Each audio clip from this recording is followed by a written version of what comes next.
¿Saben? Para Tropical, ¿de qué carpetas están subiendo los archivos madre, o sea, 4X y todo eso? ¿Cómo? Los archivos madre, o sea, ¿Dónde vamos a empezar a subir todo eso? ajá. Ya les paso un link. ¿Listo? Ahorita, es que Perfecto. tenerlos ahí mientras tanto, es que ahorita les Pero voy a ya coloco mostrar, que ya la acabé. listo, toda la estructura de carpetas, como vamos a empezar a organizar todo. Listo. Ahorita les muestro. Listo. Sí.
Vale, listo, todo bien.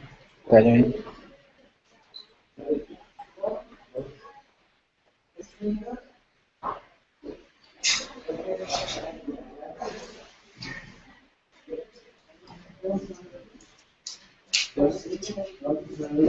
Vamos a quitar los dos para hacer.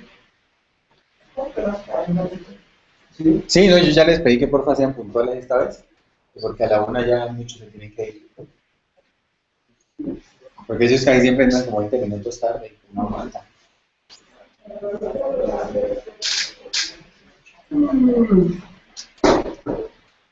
Las dejas crispetas como las de ayer. Así, una.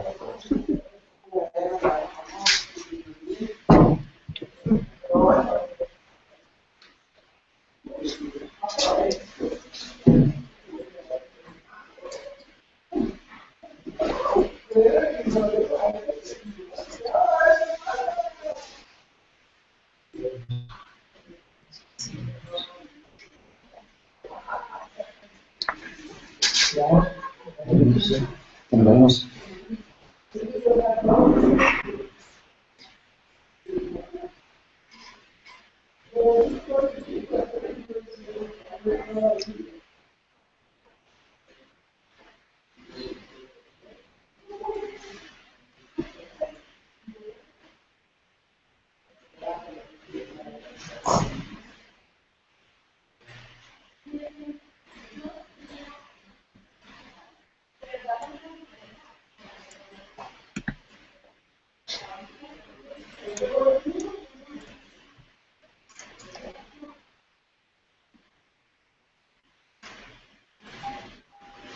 Hi there, Luis and Juan. Just a moment.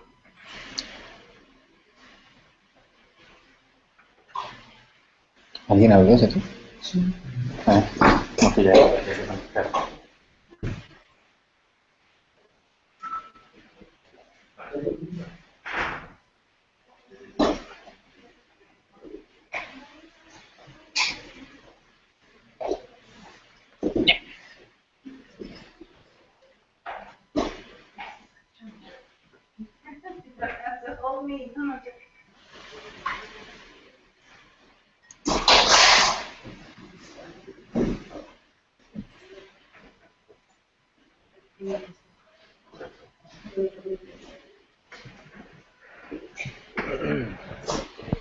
Hello.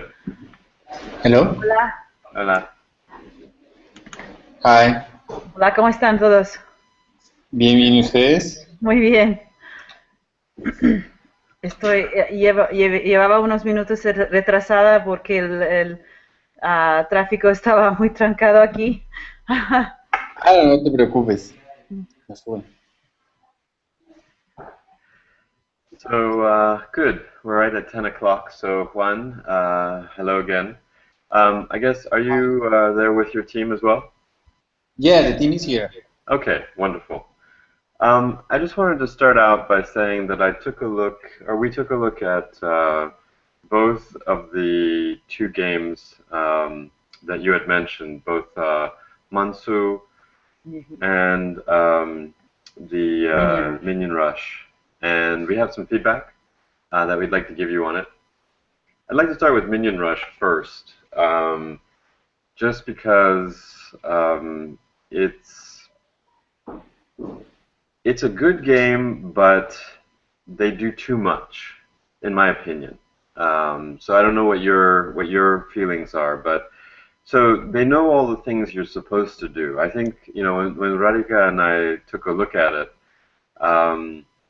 they have like a playbook, and they're like, oh well, we need to tell the user that they need to do certain things so that we can monetize. We need to keep the game exciting. We need to do power-ups. We need to do this. We need to do that. In my experience, they had like a checklist, and they went through the checklist, and They did everything. They did everything. But to me, the game is like crazy confusing, and there's just all these things popping up all the time. And okay, I'm not a Gen Xer, so maybe it's fine for them. But for me, every time something came up, I would just cancel it. I'm like, go away. Yeah. You're bothering me. Let me play my game. Let me play the game. Or you're just introducing something new, and I'm already kind of confused because I'm just trying to learn the game. And I found that the learning of the game, their tutorial I didn't think was very good. At least for me. It took me maybe like 20, 30 minutes to get comfortable with the game. At that point, it was well, maybe not that long, maybe 10, 15 minutes, but it seemed like a really long time. And Like figuring out what to do. yeah, and once I figured it out, then it was not that hard. But up until that point, I just, kept dying, and it just wasn't really much fun. Then I started to get it, and then it was like, okay, but then there's these missions like you talked about. You have to break things, like the icebreaker, and you have to collect a certain number of things. And because there was so many things that were popping up, I didn't really realize what they were before, because I was just kind of leave me alone.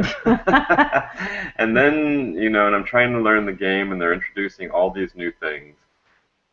And then when I finally started to see the missions, because I kept failing, and I'm like, why am I failing? Because you can't pass to the next level until you finish the mission, right?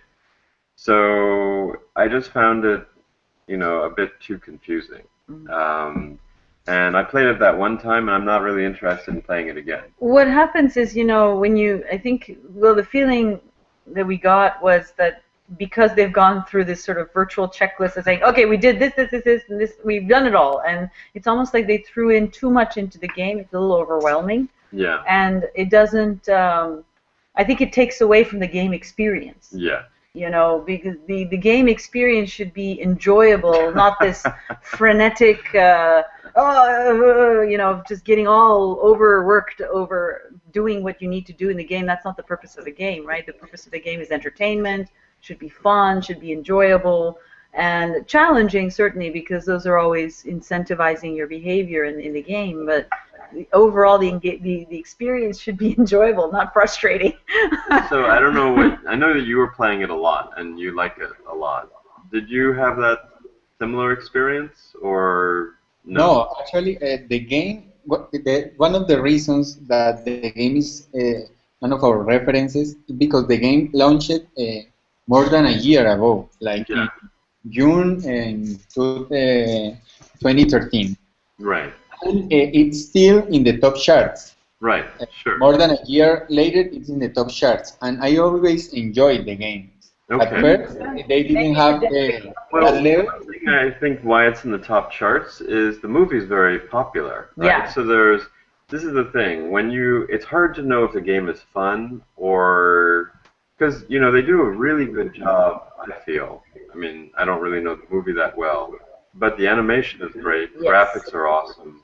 Yeah. Yes. It's got all the characters, so I can see that they'd be able to pretty rapidly, well, continuously attract new users. Right. Because people are going to say, oh, I know that. Oh, they have a game. Oh, wow. And, Well, anybody that liked the movie might be inclined to like this. and there's going to be millions and millions and millions and millions of people that watch the movie. So I can see that they're constantly going to be able to get new users. I would be really curious to see their retention rate. Because if you compare that game with Mansu, now Mansu is brand new, right? Mansu doesn't have a movie, right? They're Angry Birds people, but it's brand new. Now Mansu is fun. I really liked Mansu. Like they have this, the tutorial, it just starts out a bit more slowly. There's less stuff coming at you. And it gives you a chance to ramp up. Yeah, it gives you a chance to ramp up. And when you're playing it, you have all these cool cards, and the graphics are kind of cool. And in terms of you got to click on something like 3 times, and then it's like this magical experience when the new characters are given to you, and they show you where the card goes, and then they're very careful about showing you how to add the card to your deck in essence, and then you have all these special moves that you can do. I found it was pretty boring playing Minion Rush because you could only do like a couple things, right? And you really couldn't do anything. It's like Temple Run. You kind of can go under and you can jump over. Maybe you can do stuff later on, but in the early stages, that was it. Whereas really early on with Mansu, you can jump on a dinosaur and it will run along. You're hitting enemies, which are trying to stop you. You have to jump over things. You can double jump. You can fly, you can get on a bird, you've got a spear, you've got these pets. But there's a lot of stuff, but the way they introduced it, because it's part of a deck, you can kind of keep it all in your head, and then you can switch out things from your deck and try other pets and other kinds of things. I found Mansu much easier to play, much easier to understand, more fun, and I really like that one, you know, and I'd definitely play that one again. I prefer Monsu over Minion Rush too. I prefer because it's a better game. Yeah, it's a much better game. It's perhaps more engaging. It's definitely whereas more Minion engaging. Rush seems a little frenetic. Yeah, Minion Rush, I think they've got everything going for them in terms of it's coming off a movie. They've got millions of people that are going to be interested in playing. But I don't think the gameplay is really very good, especially with all the interruption and always throwing these things into your face. Well, to the point that you were telling me that, you know, when you were playing and they had prompted you to buy something, Yeah. you kept, was like, oh, they're interrupting me again, and you said no, but No, then it was and actually it's like, something oh, you wait, needed, like, I want oh, that. I did need that, you know? And then I couldn't get back to it, and it was like, It was gone. yeah. Yeah, I mean, you can get back to it by going to the store. But everything about Mansu was really fun. The way they make the store, and it feels friendly. Whereas I felt with, I just kind of felt everything with Minion Rush was kind of cold. It didn't feel friendly. It didn't feel like it felt like they were just shaking me for money. That's what I felt. And like they picked me up and they're like shaking me to see how much money is gonna fall out. Whereas with Mansu, it was like they're trying to make things really fun, and if I want to have more fun, I can pay. Yeah. And they're gonna be really friendly about it, and like, Excited. hey, we're gonna give you something. And I also like how in Mansu, like you're going along, and then they'll stop the game at the very beginning. The tutorial's kind of interactive, and they're like, hey, you know, if you want to keep going, you don't want to die right there, you can get revived, and it's only going to cost you 2 diamonds, Yeah. and you can go much farther and break your score. And so they would, you know, break your high score, and I felt that was a good incentivizing. and it was friendly, right? It was like, we're not forcing you to do this. Whereas The presenting it as an option. yeah, and they put it at the exact right time when I would need it. And then they would just put a timer on it, and if I didn't make a decision in 3 seconds, that meant I wasn't interested, right? I've seen that in a lot of games. Yeah, it was really nice. I really liked that a lot. And so Vamos a ver con los nombres, Lucho. Annabelle, maybe. Ana, porfa, ponle mute. Okay.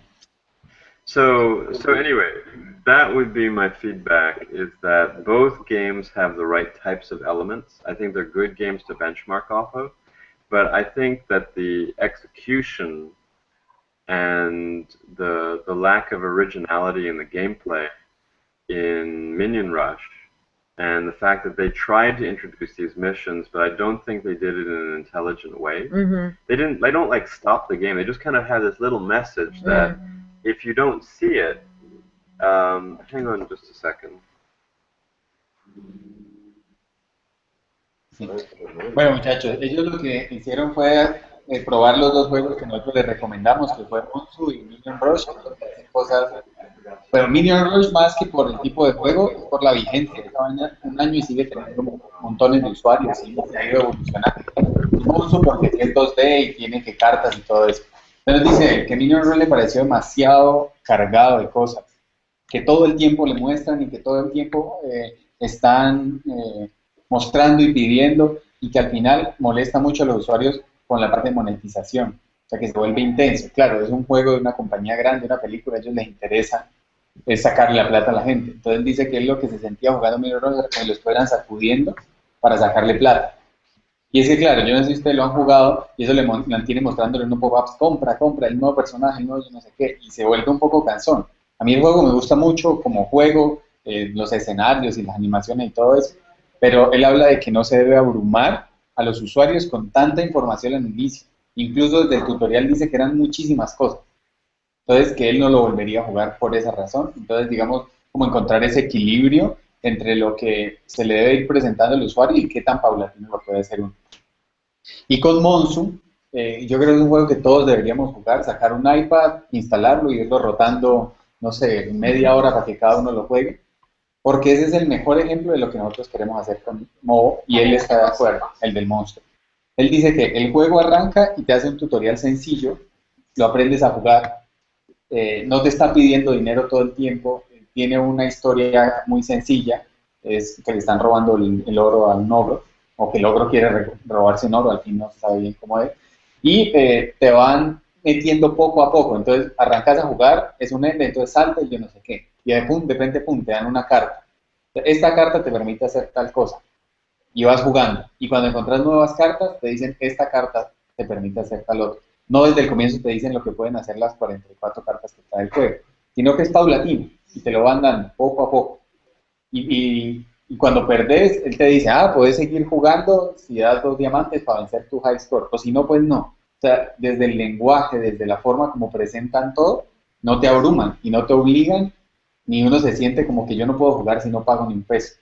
Entonces, como el flujo, o sea, de verdad es una curva así suavecita, suavecita. En Minion Rush es como más brusca. Entonces, lo que dice es como tratar de encontrar ese equilibrio, cómo ir presentando esa información. Entonces, claro, el Monsu, yo ya he jugado, ya llevo muchos días jugando y yo todavía no he aprendido todo porque todavía me faltan desbloquear como 10 cartas. Ya tengo 34 de las 44, me faltan como 10. Y yo no sé qué hay en esas 10. Y aparte de esas 10, hay otras 3 que son legendarias, que para desbloquearlas necesito haber mejorado unas determinadas al máximo. Y yo no sé qué me van a dar. Entonces, eso también es algo que él habla, como que en Minion Rush tú ya sabes todo desde el comienzo. Eso de tener, de saber, de como experimentar, de descubrir cosas nuevas, eso también es bien importante. Entonces, la otra semana no, hoy es jueves, mañana sacamos un iPad, la instalamos y media hora, cada uno lo juegue media hora, a ver qué, para que saque ahí sus cosas. Ok, Jordan Radica. Great. Were there any questions on any of that? No. I just was explaining to the team what you just said. Okay. Not all of them have played the game, so I was telling them that tomorrow we will install some iPad and give it like a half hour to everybody to play the game. Right. I think that's really important, particularly if you're looking at them as for benchmarking purposes. Everybody should have a chance to play the game. That way you can discuss, what's good, what's not so good, and what you can think about incorporating for your game. Yes. And I think also what's very instructive is that you can have two games that both have very similar elements, and one game can be fun, and the other one isn't. And the one that's based on the movie and the one that has the better 3D graphics is actually less fun, even though that there's more stuff going on and the graphics are a lot better than Monsu, which the graphics are kind of silly, and there's this goofy kind of monster that you're playing with. And you're actually attacking humans, but you don't mind. So it's. Well, I think for in general, maybe the takeaway is aiming for the better game experience. Yeah. Really, I think should be the focus. You can leverage all kinds of promotional things because Despicable Me or whatever, because of Minion Rush, the movie, and of course there's a great promotional angle from that, but that's not enough, right? It's having that wonderful game experience. That's really what it's all about. And if you can aim towards that and make it a fun thing to play, I think you'll have probably better retention than I mean, if you get lucky enough to be able to, or not lucky, but good enough or connected enough or whatever to get something like a movie. Yeah, that's a blockbuster that made hundreds of millions of dollars.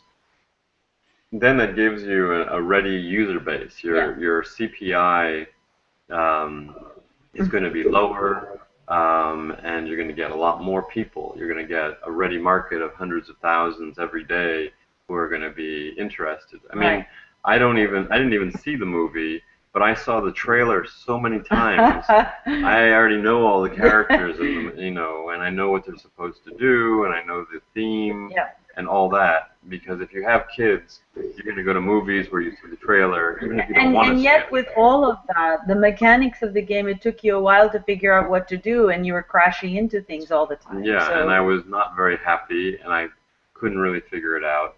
And then you have another game where I don't have any background at all, and can get into it. I get really into it, and I'm having a really good time. And that's I wanna very keep playing telling. it. That's Yeah. very telling in terms of good game mechanics and good game design. Yeah.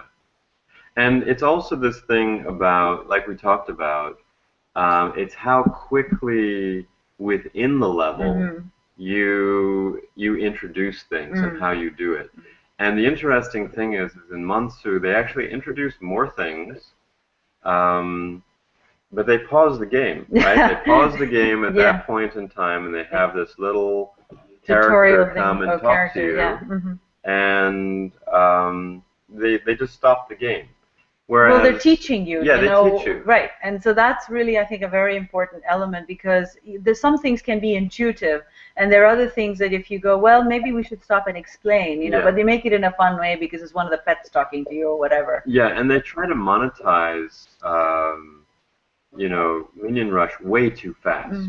You know, typically in a game, like we've talked about, Juan, you don't consider monetization to be immediate, right? It's not like people should immediately start monetizing. A whale is going to monetize right away, just because that's what they're going to be looking for and they want to get ahead. And so those people will figure it out, right? So you don't have to worry about the whales, because they'll figure it out if they like the game. They don't like the game. Too bad. Yeah, they're not going to. No matter what you're going to offer. And everybody else is just trying to learn the game, right? They're going to get just like hammered. They're going to be completely distracted. I mean, I didn't need things trying to monetize at the beginning. I really just needed a helping hand, like what they do in Monsu. And so again, I think Monsu, they kind of get you accustomed to spending virtual currency first, right? I think that they also do that really well in Clash of Clans. They get you used to spending virtual currency. So you're used to spending money in-game for something, and they give you a certain reserve, and then, you know, you're used to spending it, and then you run out. And then you're like, oh, I can buy some more, right? Yeah, and then you're like, oh, wait, I ran out. It was so fun being able to do this with virtual currency. How do I get some more of that? Yeah. And then they're like, that's oh, very by clever. the way. That's very clever, because they're basically conditioning your behavior in a certain way. Exactly. And then leveraging that conditioning of behavior now in actual currency. And I knew they were doing that. I could feel and you're going, oh. And I was like, but by that time you're already hooked. Yeah, but already it was getting fun. And I was like, I know if I play this any longer, I'm going to start spending real money. But you're okay with it because you're having a good time. Whereas with Minion Rush, I wasn't having a good time. I really didn't know what I was doing. All these things were distracting me, and I was like, look, I'm never going to spend any money on this game at all. Turning me off. Let alone keep playing it.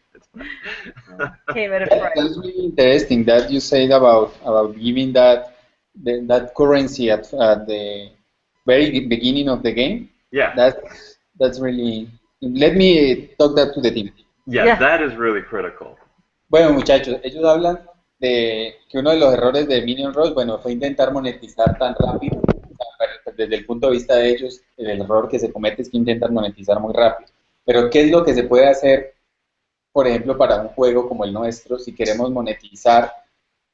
O sea, pues queremos que la gente juegue, tenemos que tener usuarios gratuitos, pero queremos ganar plata. Entonces ellos lo que dicen es que muchos juegos lo que hacen es que te dan una probadita de lo que sería el mundo de la gente que paga. No sé, en Monzo hay diamantes, entonces lo que hacían a uno era regalarle, creo, 40 diamantes o 49 o algo así. Y con esos diamantes uno podía comprar unas cartas y se ganaba unas cartas épicas. Y claro, esas cartas épicas son lo mejor. Yo me gané un halconcito que cada vez que me voy a un hueco me salva, y mientras yo no me caiga, mientras yo pueda resistir en el escenario cada 7 segundos, el pájaro vuelve cada 7 segundos y si me caigo me rescata. Entonces es una carta que me permite ir muchísimo más lejos de lo que yo iría sin ella. Entonces, ¿qué es lo que dicen ellos? Le dan una probadita como de esa vida mejor, y ellos se gastan la plata comprando algunas cosas, y después ya se quedan sin plata. muchos de los que tengan capacidad, si les gustó mucho esa probadita, esa vida mejor, pues van a seguir gastando. Es como uno puede haber, por ejemplo, el caso que yo pongo, en la universidad, yo sobrevivía con 80.000 al mes y con eso comía rico y uno creía que con eso estaba suficiente. Entré a trabajar y el primer mes de sueldo y se me fue el sueldo completico, porque entonces ya uno da una probadita de una vida mejor y entonces mejor comida, y entonces ya no eran las hamburguesas de 2.000, sino entonces uno iba a otros lados y de ahí para allá ya no pude volver a lo de antes, ya me quedé en esa nueva. Y a medida que la gente va ganando más, va queriendo estar más arriba. Entonces, eso es lo que hay que hacer con la gente en los juegos. Darles esa probadita de lo bacano que se puede jugar si pagan, para que queden ahí picados. Los que no puedan pagar, pues igual darles una experiencia buena. Pero que los que puedan pagar de verdad se den cuenta como que, uy, no, así el juego me está dando muchas cosas. Entonces yo en Monsu ya pagaste mis primeros $9 para comprar cartas. Entonces compré como 9 cartas y me salieron un montón de cartas épicas. Porque ellos además le garantizan a uno que si paga tal paquete le van a dar cartas épicas. Y con esas cartas claro, el juego se ha vuelto mucho más bacano. Sin embargo, si no las tuviera, eso fue ya como la última semana. Las 3 semanas anteriores que los llevo jugando, igual ha sido muy, muy entretenido. Entonces, como para tenerlo también en cuenta cuando empecemos a pensar en la monetización de modo, en esa economía, cómo darles aprobadita y cómo tener a la gente ahí con esa buena experiencia. Ok. Great. Are there any questions on that? No. Oh, okay. Pretty straightforward, right? And so that's the thing is within the level is how quickly do you do a couple of things? How quickly do you move the game forward in terms of making it harder? How quickly do you try to monetize? And then what are the approaches to doing that? And what the Finns are really good at is, you see this in Angry Birds, you'll see this in Clash of Clans, you'll see it in this game. You'll also see it in Fingersoft's game, like Hill Climb. It's just getting people accustomed to spending something, right? And making the game fun. So that's, I think, really the key is the game. Everyone's always going to tell you to make the game fun, but the question is, how do you make it fun? And within the game, there's got to be interesting mechanics, but also the pacing of the game has to be at the right level. You can't just throw everything up front and then have nothing else. Exactly. I really felt that with Minion Rush. There's like they throw everything in at the very beginning, and you're like inundated. Well, there's no chance to get used to things and really acclimatize to the game, which I think is really important. And then when you finally do, there's like very little else, right? It's like it gets boring. I think it's annoying, actually, and then it's boring. Yeah, it's annoying. It's overwhelming. Yeah. It's annoying, and then it's boring, right? It's like 3 bad things in a row, and by the end of all that, you're like, wow, I went through all that. I don't want to play this anymore. Yeah. Well, I think the frustrating part too, and the annoying parts, I think, really prevent you from engaging with the game. Whereas with Monsu, I think it looks like they just give you that time to get into the game, get hooked into the game, and then even the more obvious things. Oh, I see what you're trying to do here, but I'm having such a good time. Yeah, it's a good time. It's like, it's fine. I'm happy to spend money because you're giving me a good time. Yeah. And the other thing is because I stopped playing Minion Rush, they came back with some messages like, oh, you should come back because you're becoming less despicable. The longer you stay away, the less despicable. And so they were kind of funny, and I liked them. And it actually kind of teased me to come back. But then I thought about the game for about a split second. And like, no. Even though you had a nice message, even though it was well thought out and it was funny, I'm still not interested in going back because the gameplay is too boring at this point. So, anyway, so that's, I think, a case study in what to do and what not to do. I think the people that were making Minion Rush were probably just a little, I don't know where they are on the monetization chart. I don't doubt that they're really high in the downloads, right? But how are they in engagement and in monetization? I'd be curious to see. I'd be very surprised if a lot of people like that game. And it could be a generation thing, like you said. Maybe Yeah, the maybe Gen Gen Xers Xers. are totally okay with that and love it. Maybe, you know. Yeah. Again, depends on the target audience, right? But We're not Gen Xers. But I gave Minion Rush, you know, to my younger son, who's 14, and he played it for about 5 minutes. And I said, "What do you think?" He said, "That's pretty easy." I said, "Do you like it?" He was like, "Nah." You know, and it's like, "You want to play again?" It's like, "No." And he went and he started playing the game that he's been playing with all of his friends. Oh yeah, that which is a BMX game. The BMX. BMX 2. Okay, yeah. And that one he plays like All the hours, time. you know, and it's just like nonstop. And he had to get it because all of his friends are playing it, and. Well, I watched him actually. It was interesting because there was a lot of physics involved in terms of you have to plan the trajectory in such a way so that you do the right flips and you still can land and do all that. I was watching him. I was like, okay, there is some skill level involved in this. There's skill level. In a way, it's like Angry Birds in a sense where you have to calculate the right trajectory and how far back, and you know there is a little bit of a skill involved. And it's kind of like a runner. Yeah, it is. It is because you have to take a BMX bike. And you have to clear all of these jumps, and if you don't use the right spins and things like that, you don't get enough points. Yeah. And if you don't do the right spins, sometimes you don't land in the right place.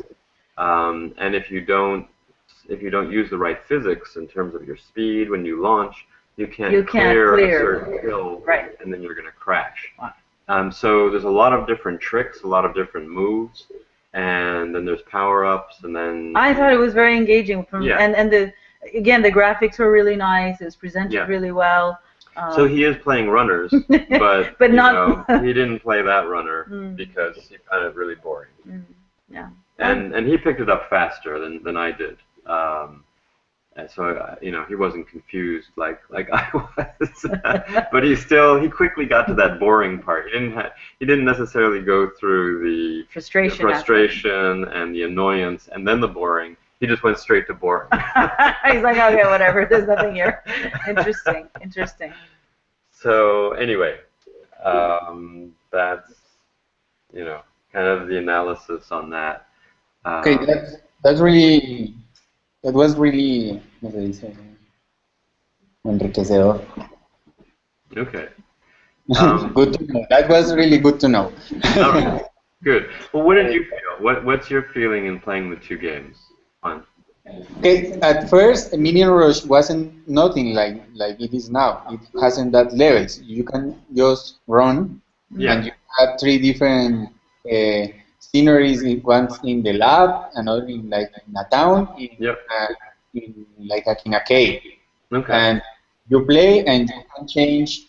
You can decide whether to take to change the scenery or continue in the one you were at. And when you lose, you start when you left, in the scenery you left. So that was really fun. That was a year ago.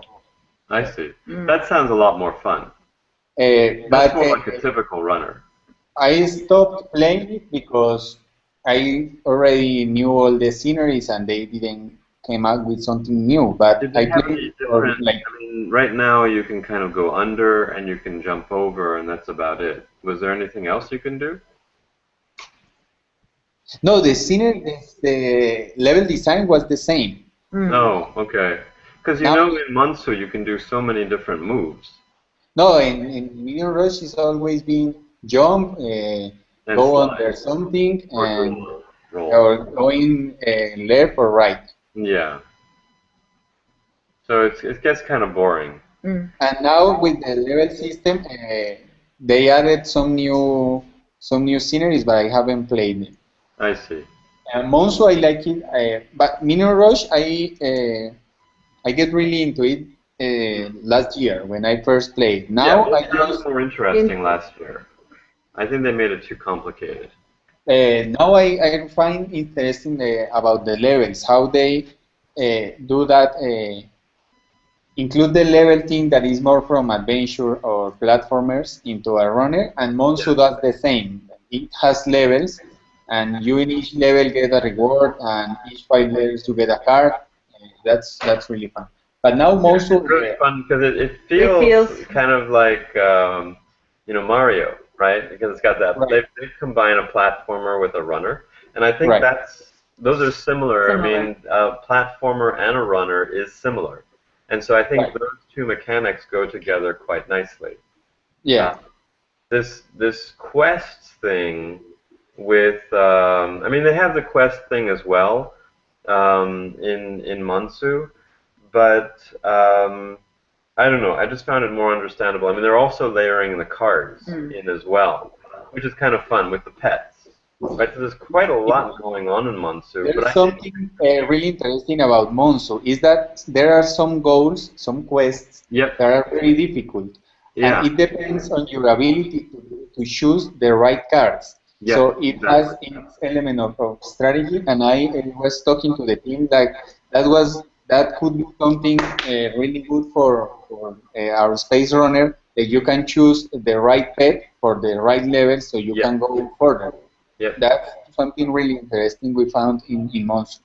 I agree, and I think Monsu is a much better game, and would be a much better game to benchmark off of, because the level design, in terms of how hard it gets and how it leads you through, is much easier to understand as a new player. Right. And also they're introducing a lot of new stuff, but the way they do it, even though I'd never seen it before, it was very understandable, right? Having cards, plus platforms, plus pets, plus, being able to upgrade the pets, and, so many different things going on, but it actually made the game more fun rather than less fun. And that's the problem that Minion Rush has, is it doesn't have any of those things, and so it goes quickly to boring, from what I saw, in the current version, and then all these annoying things. So I would say using the level design that they have in Monsu, and being able to do all those different moves, like first they introduced that you can just run forward, then you can jump, then you can do that double twirl, then you can get on the back of a dinosaur, then you can jump onto a bird, right? It's fun. There's lots of there's lots of different things. And when you do those things, you get so powerful, right? When you're on that dinosaur at the very beginning, you're just like crushing everything. It's so much fun. I mean, that's really early on, but even Remember Mario and Yoshi, that they appeal to. Exactly. It's like Yoshi, right? It just makes you think of Yoshi, and then when you have the platformer, it all kind of comes together, right? And you're like, wow, this is fun, and it's like, oh wow, it went up into different levels, and now you can really use that double spin, just like you would have in Mario, right? And you can actually spin, and then spin again, right? And you can go up higher, and sometimes you have to use that, and that's just like a platformer. So I think those two mechanics go really nicely together. And I think they did a really, really good job of combining it to make it fun. But, maybe you could bring in platform capabilities. The adventure side, I think, with a runner is tricky. And the reason is because, I mean, you need strategy, but you can use the strategy when you're in between sessions, right? But when you're having to apply strategy when you're running, that's really hard. Right? Because so many things are happening. It's a lot of variables. Yes, a lot of variables to keep track of. So, and the other thing that I found with Minion Rush is that it changed. Like, I would die, and then I'd get back into the game, and it would give me something different, and I couldn't learn. From the mistake I made previously. Yeah. Whereas with, and that's where, sometimes you can say, oh, you got to keep things interesting. You got to change things over time for the user. But I think in Minion Rush, they made the changes at the wrong place. If I died, you always use that to say, okay, I mean, this ever since for like 30, 40 years of video games have been out, if you died in one place, you remember that, and you're like, I'm going to get past that spot. And then, just so in Monsu, it will do that. You'll get to that spot, you'll figure out what to do, and you'll say, oh, right, I shouldn't fall off the platform. I need to do a double jump, and then I'll get up. Or I'm going to get the upgrade, and I'm going to be on the dinosaur, so it doesn't matter, or whatever. And so you learn how to get past that point. But in Minion Rush, the next time I would go in, it would like give me a different path, and I would like, huh? What happened? I can't use what I learned from, and then I'd get frustrated again because I died, but I couldn't use what I had learned to get farther. You couldn't better yourself and get past Yeah. the neck. So I think you want to make changes to the game, but it's got to be like what happens Incremental. within the level. Yeah. It's not introducing a new level when you've died. I don't know if you saw that in Minion Rush, but I found frustrating as well. It's like, wait a minute. Don't switch out on me. Yeah, don't switch out the level on I just me. figured out what I need to do, and now you're going to change this. It's And like, I oh, can't- I'm I back to can't square use one. it. Yeah. Really fast. Yeah. Really fast. Yeah. So I think, again, there's a lot of mistakes in Minion Rush, and they're not learning from like millions of years of gaming what you're supposed to do with an adventure. With an adventure player is very much, you know, you did something, you failed, you learn from it, you come back, you iterate, and you know, it's, Again, it's the mentality, Yeah. right? Because if you're an adventure player, your psychological sort of makeup, if you will, is somebody who likes to solve puzzles. yeah. And you Yes. can't change the Figure puzzle on something. them. Yeah, exactly. It's Don't like- change the puzzle. You I don't- just figured out the puzzle. You know. I'm just about to figure it out, and then you take it away, and it's like, what? Where'd the puzzle go? Yeah. You So know? that's, you know, but it is tricky to bring in the adventure part and merge it with the runner. I think it has to be very carefully crafted. Yeah, I think it's got to be very simplistic, Yeah. right? I think, again, more like Mansu, where, you know, you need to do something like that's not too hard. At the beginning, it's like, it says you need to jump on 2 people, right? Jump on 2 people, or use your shield and bang 2 Yeah, people, yeah, bang it twice, or break through 2 houses. It's got to be something that's relatively easy to understand and easy to do. Yeah. Because, like in Minion Rush, as soon as I got that pick and that vacuum cleaner, you know, it's like things are happening so fast. I don't even know what's going on. I'm like grabbing the vacuum cleaner and then I crash into something. And at the very beginning, when you're first introducing these things, you got to make it a little bit easy. You can make it harder as you go along, but you can't make it hard like right away. Unless the whole game is hard, like Flappy Bird. Nobody can get anywhere. But that's again a problem. You introduce these new things, and then you make it really hard, and it's like, what's going on? Let me talk that to the team. Yeah. Bueno, muchachos, aquí pues, básicamente ellos nos están dando a nosotros una lección de lo que es como el game design, pero con ejemplos, para que lo entendamos mejor. Son cosas bien importantes al final. Entonces, por ejemplo, él dice, a mí Minion Rush no me gustó en lo absoluto, me pareció un mal juego porque comete muchos errores de que lo pone muy difícil y molesta mucho a la gente. Pero yo seguía volviendo al juego después de las primeras sesiones porque los mensajes que me mandaba, las notificaciones, eran tan buenas que me daba, o sea, como que iba tan directo como a la psiquis humana que yo volvía. Entonces, por ejemplo, en Minion Rush, como uno tiene que aumentar su multiplicador de villano, le decían como que, ya no está siendo tan buen villano, despicable, que es en inglés. Y entonces como que uno es como que le da, eso le causa pues, risa y entonces vuelve. Entonces esas notificaciones para hacer que la gente vuelva deben estar tan bien diseñadas que así la gente no le esté gustando tanto el juego, vuelva. Y que a los que les gustan, por supuesto, lo hagan mucho más. Entonces eso es vital. Y yo no sé si ahí nos tocaría buscar ayuda de un psicólogo o alguien así que nos ayude a escoger bien ese tipo de palabras, porque según él me dice, eso es una cosa que es vital. Otra cosa, encontrar un equilibrio entre la física del juego y el gameplay. Y que esto, al final, en los tipos de juego, como los runners, son los que definen la dificultad. ¿Por qué? Porque si damos variedad entre lo que puede ser la física, podemos encontrar que la curva de dificultad es más fácil de definir. Por ejemplo, entonces él pone el ejemplo, en Minion Rush no hay gran variedad en eso. Yo solo puedo saltar, moverme hacia los lados, irme por debajo de objetos, y al final la dificultad es que lo cargan a uno de tantas cosas que eso se vuelve una vaina imposible. Y se ha pasado, yo necesito un Minion Rush y llega un momento donde aparecen un montón de sierras y empiezan a mandarle a uno como unas cosas que uno tiene que saltar y eso se vuelve imposible. Entonces, en Monsu hay puntos donde sí ya hay mucha cosa y uno va a mucha velocidad. Sin embargo, uno sabe que uno va en tal risco y uno puede hacer un salto simple y uno cae en tal lado, pero que si uno hace un salto doble puede caer más allá. Sabe uno que si hay un escudito uno puede ir rompiendo cosas y que si uno se monta en el dinosaurio, pues uno puede arrasar con todo. Y entonces uno sabe estas cosas, pero al final están todas relacionadas con la física, de que cuando yo hago un salto, la parábola que él describe es perfecta y cae en el sitio donde uno espera que caiga y no cae en cualquier lado. Y cuando yo hago el doble salto, es todo perfecto. O sea, yo voy cayendo y yo lo hundo y vuelvo y describe otra parábola perfecta. Entonces, ese tipo de cosas son importantes.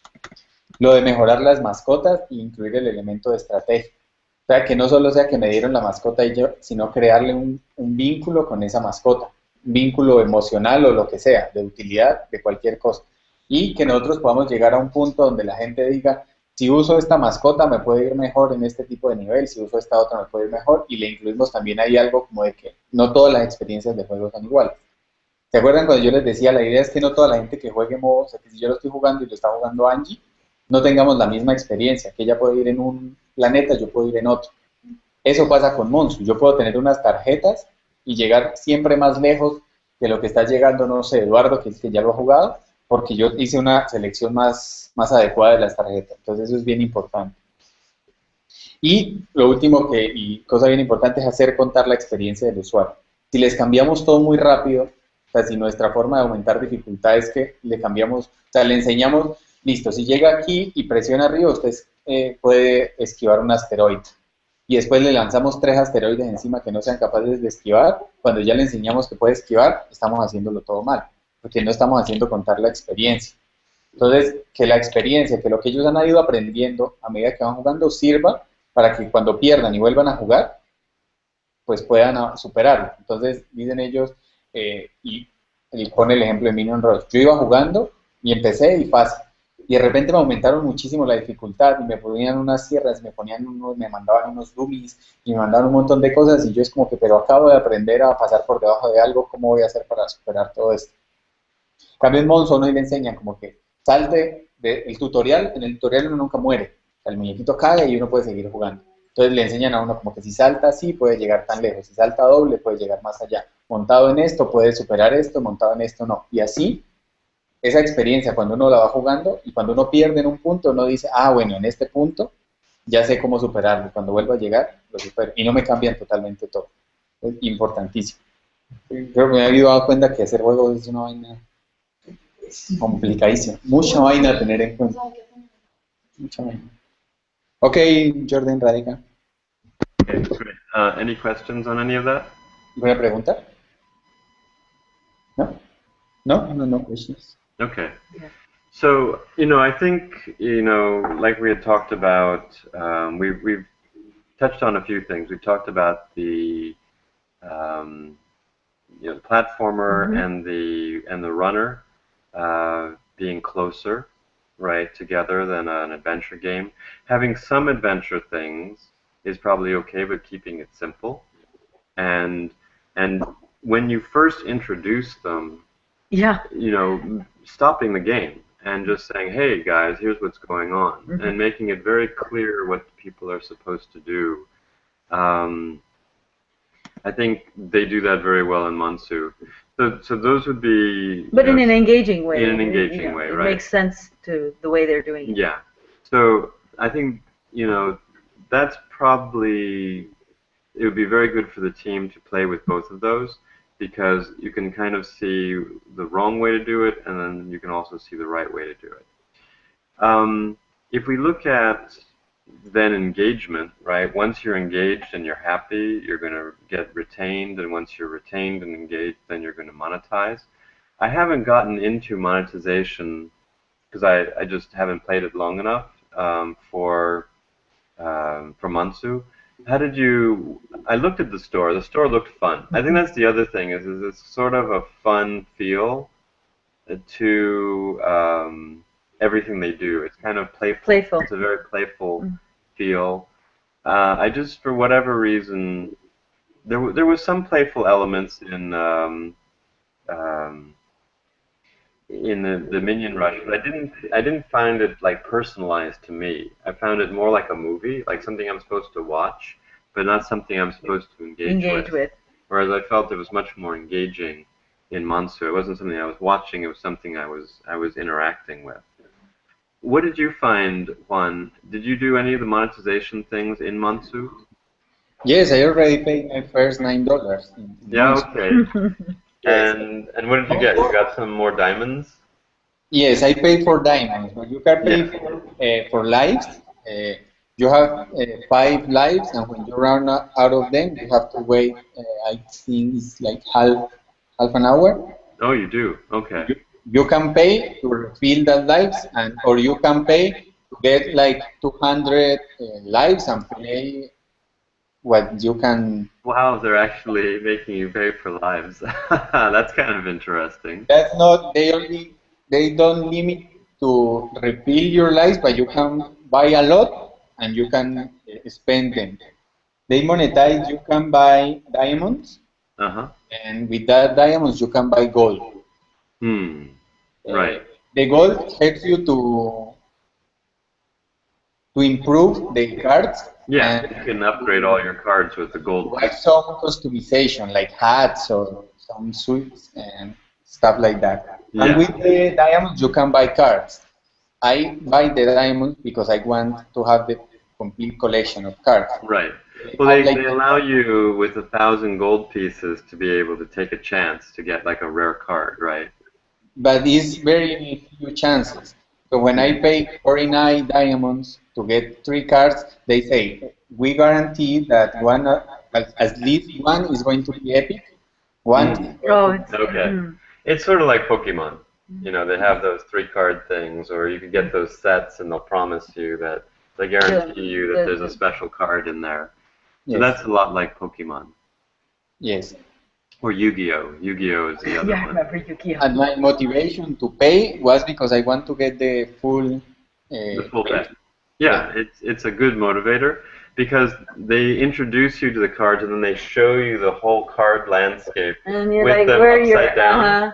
And then as soon as you see the cards upside down, you're like, I want I all want of those. that. And I want I want to see what's there. I want to see those, and I want them all, right? So it's very smart. They don't just show you like the one card that you have.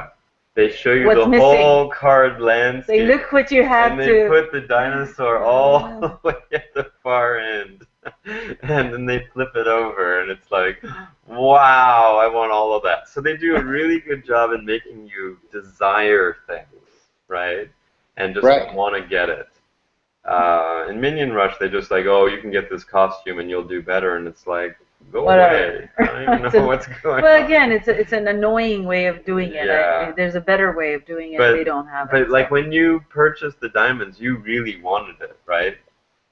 Right, and I paid, and when I buy the cards, my game experience get better. Yeah, it gets That's better. very important. Yeah, and you felt good about it, right? And that's the same thing like in Clash of Clans.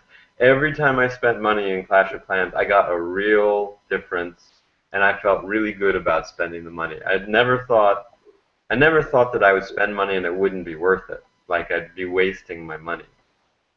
So I think, you know, they've figured that out really well. But I think it's that mechanic where they get you to spend the virtual currency and they introduce you to the diamonds and then they have the gold for upgrading the card, and they really accustom you to like spending the money.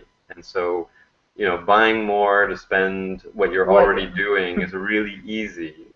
And like you said, because you get value for purchasing, I mean, really noticeable value, you don't mind spending, and you'll spend more. And then I remember in Clash of Clans, what I would do is you start thinking to yourself, well, I'm going to buy again. This isn't the only time. So how do I maximize what I'm getting? And so then you start seeing, and you can start calculating, and you can see, well, if I spend 3 times as much, I get like 4 times as much stuff. And if I spend 5 times as much, I only get like 5.5 times as much stuff. So I'm going to go with 3 times as much spending, because then I don't have to, spend as much money to get more stuff. So then you start like really spending a lot. Again, you feel like you're getting a deal, and so you feel good about it. And they're really good at doing that. And then you just are accustomed to monetizing all the time. So that's really critical in the monetization, is having the right stuff, making the player feel like there's real value, but before that, getting them accustomed to spending it. So I think the cards work really well, the platforming works really well, and so great game. But again, it's really important that the team looks at both. Yes. Because they need to see the... Well, the team has to be able to discuss what they like and what they don't like, right? So we can say things, but it's really about you guys. Yeah, I'd be really curious to know when we meet up what the team felt. What you felt. If you had similar feelings. Yeah. But I think, many times when people create games from movies, it's kind of a rush job. They're like, well, we're getting ready to launch this movie. Oh, we need a game, right? Oh, well, who's going to do that? I don't know. Just put something together. Let's go find somebody, and they'll throw something together, and so we'll give them the art, and it'll be fast. Whereas the Monsu team, I think they took a really long time to come up with They a thought concept. it was a much more thoughtful approach. Yeah, much more thoughtful, and it showed. And you can clearly see that with them. It's not thrown together. It's well constructed. That's the other thing culturally about the Finns. When they do something, that they might take a little longer to do something, but they're very thoughtful and methodical about the way they're going to approach something, and they're not just going to just dart and rush into it. They're just going to be very, very sure about the direction they're going to take. And you can see also, if you look at the early days, they pivoted the game. Yeah. The game, I don't believe, was a runner at the very beginning. No, not in fact. Right? We saw the earlier reference, article. And it was an earlier article, and it was like, oh no, there wasn't. It wasn't. And then runner. It was actually. It was more like an Angry Birds. Yeah, right? Exactly. Where you were throwing things. Right. And you were trying to. Yeah, because the very first time we looked at it, when you mentioned Monza to us, and we were reading up on it, it was an older article, and it did not refer to it as a runner. It was, and then they changed it. They made it into a runner. And that's good, because what you can see is they're testing. It's an iterative process. And the runners are still popular. Yeah. Right. So I think what's really good is here you have a brand new game coming out, and they've decided to make it a runner platformer, but the undercurrent is that it's a runner. And then this new game that my younger son is playing, it's basically a runner as well. It's a physics runner, but it's still a runner nonetheless. So going in the direction of making a runner is actually still a good idea. And you were talking about elements of physics and things, gravity and whatnot that you want to bring in terms of relevance for your game. So those are good things to think about and figure out how you're going to render it in the game. Yeah, right. We are trying to. Okay, right now. We stopped because we are working on Of course, you're working on the educational game, which is fine. Yeah. Yes. But one of our challenges is how to use the physics in space and gravity and wormholes and all this stuff, and give it to the user like a visual experience, but also in-game experience, like how Mobo moves, how he interacts with the elements. It has to feel like you're in space, not in the Earth. In the Earth, you crash against something, and it happens one way, but in space, it happens different. A different way. Yeah. So we're working hard to give that feeling that you are actually floating in space. That's really, really difficult. That's good. What I'd suggest is that, because people aren't accustomed to being in space, they don't necessarily know what it's like, I would introduce like a spin or something like that. And then other things that are around spinning or, being able to move in space so that people get accustomed to it. But introduce it slowly. Yeah. And, and then... And maybe explain it or something. Yeah, explain it in a way, Because, because people aren't accustomed to it, it'll be a new mechanic. a lot of people might get turned off by it, or they don't do it quite right, and then because they're not doing it correctly, they can't get something Right. that their friends get. They get frustrated. And then Yeah, one of our other challenges is to make it easy. Yeah, you don't want to Yeah. frustrate the it's that fine gamer. line between too easy so Yeah. that it gets Boring. boring, and too hard so Right. that it gets annoying. Right. Right. And then There's a frustrating. balance, and this is what's tricky about games. You know, it's you can have a lot of ideas, but the way you attach the ideas, connect the ideas to one another, and make it into a fun experience, Yeah. that's not so easy. So you might have to have a few tries and iterate along the way, but And then there's the, keeping in mind in the game that there's probably going to be two tracks. yes. Keep in mind that the whales, right, who are a very small part of your user base. So the typical thing is that they say that your whales are going to generate more than half of your revenue, Yeah. right? But they're going to be less than 0.5% of your users. Then So it's a very small number of users, but they're going to be generating half of your revenue. Then the other group, the other 99.5%, they're going to be just regular users who are spending just a little bit, and they're going to contribute the other 50%. So, you're going to have two levels in the game, and what's going to happen is, as you go, the higher levels are going to get harder a lot faster, right? But most new players and casual players, they're not going to move through the game too quickly. right. So maybe your first 20 levels are fairly easy, and you don't need to spend a lot of money. But then, above level 20 or something like that, it gets super hard, Right. And you've got to spend lots of money to be able to do well. Yeah. And that's okay, because the whales like that. They'll spend the money. They want to get there quickly, and then they want to really shine. One thing that they don't do in Monsu or in Minion Rush is it's not social. I can't see anybody else.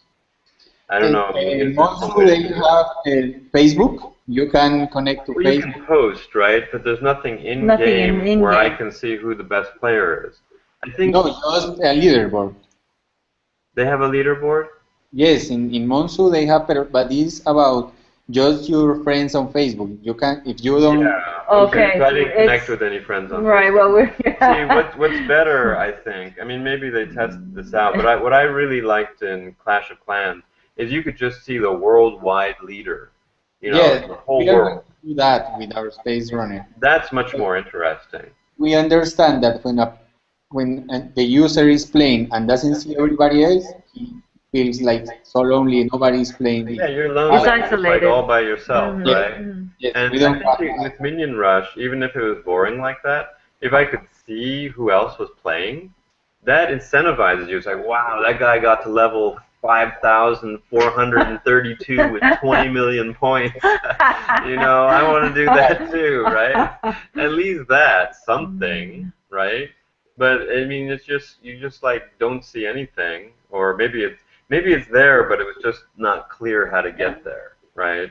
So it's got to be something where it's really easy to see. And I remember seeing something, I can't remember if it was in Monsu or maybe it was Minion Rush, where they have a contest, weekly contest to see who gets to the highest level, and then they'll send out a video or something. I think But all there of was so much stuff yeah. happening in Minion Rush, if Yeah, that was there's, it. like, It just too much. kind of got all lost. Yeah. Well, I mean, again, the social medias can be really powerful when it comes to presenting that who's the leader, what's the activity been, who's the weekly winner, Yep. how can you get in on it? So again, with how Minion can you Rush, they share? did all the right things, but in the wrong way. Well, they had the checklist, and they did. It was everything. arbitrarily put together. Yeah, it was like, oh, we need this, let's throw it in. It wasn't well thought through. So anyway, it looks like we're at time. I think we've gone through a lot of the different mechanics. We've talked about the CPI and user acquisition. We've talked about engagement. We talked about retention. We talked about monetization. We talked about the level design. We talked about how the different genres can be combined. We talked about the social aspects in those two games, and they're still not as good as they could be. Yes. And I think that's where you can really shine. Is I probably really like Monsu has something like I can exchange. They have repeated cards because you can get repeated cards. Hmm. You get a repeated card, And it then you can share with your friends, I guess. improves your card, but it gets to a maximum level. So when I keep getting those repeated cards, we would like to exchange that. That well, that our goal with our Space Runner is that people can share pets. So Yeah, exactly. Yeah, So that's yeah. your currency, is going Good. to be your pet. Good.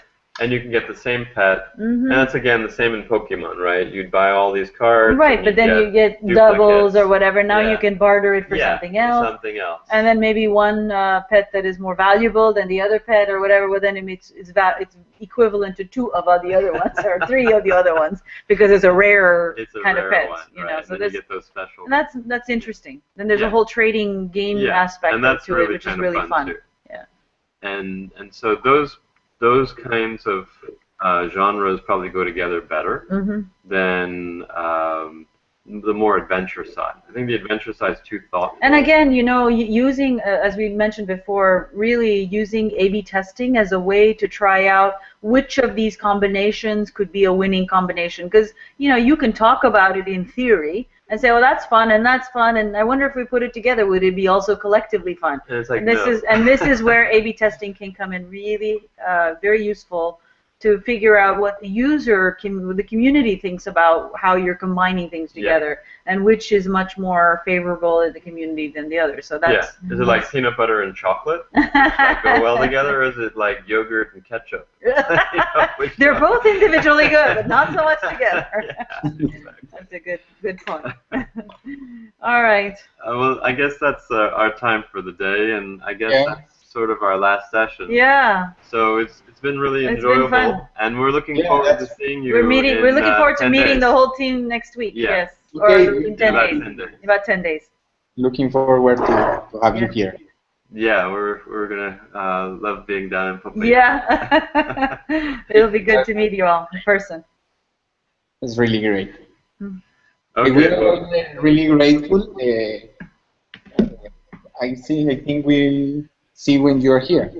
Wonderful. yeah, Yes. I think that's the good thing, you know, rather than this is the last session. Yeah, I it's know. like, It's a little. we get to meet. We get to meet you in about 10 days' time, which is even better. And then maybe we can figure out how to do something else. Sure. Because you know we've kind of introduced a lot of the concepts, but you're still right at the very beginning Yeah. of developing the game, and we'd be happy to continue being in the process if that makes sense. Okay. Okay, All thank you right. so much. Goodbye. Take care. Yeah, you too. And See we'll you. see you soon. Adiós, equipo. Yeah. Ciao. Ciao.